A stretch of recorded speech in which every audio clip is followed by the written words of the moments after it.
Switching gears a bit, a little history for you. It's one of the biggest moments leading up to the American Revolution, the Boston Tea Party.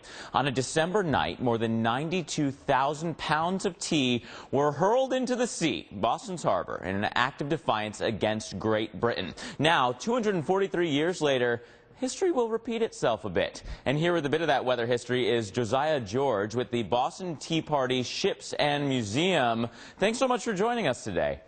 Thank you so much. Good morning. Tell us a little bit more about this event coming up as Boston gets ready to reenact the Boston Tea Party. Certainly, that's a matter of fact what it is, a three-tiered, large-scale reenactment event that we do together with Old South Meeting House. The first part is a full meeting that took place just before the Tea Party event. We sell out about 600 seats inside Old South Meeting House for a one-hour presentation. Outside, we also have town criers, people debating on the street the issues of tea and taxation.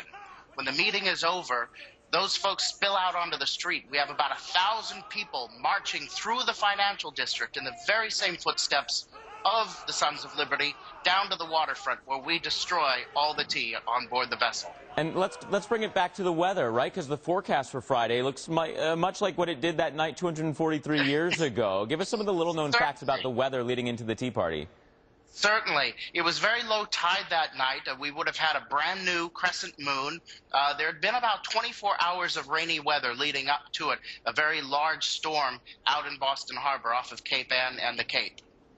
Yeah, and once again, we're going to be watching a storm system coming across the country. Close call as for whether there's going to be snow for you guys during the march, right? Oh, yes. We start watching just as far out as you guys will give us. And then back into the history side of things, there were 3 ships that were raided, supposed to be a 4th, right? What happened to that ship? The 4th one was caught in that storm that I mentioned off of Cape Ann, and then they tried to get out into the ocean a little further because they couldn't make it into Boston Harbor proper. They then hit the edge of the Cape a few miles just north of Truro on the Cape and run aground. And then real quickly, if people want to see this happen or participate in this, is there a website they can go to for more information, something like that? Sure, December16th.org, BostonTeaPartyShips.com. You can also look up on Old South Meeting House's website. Fantastic. What a great event, and hopefully the weather holds out for you. Josiah George, thank you so much for joining us this morning.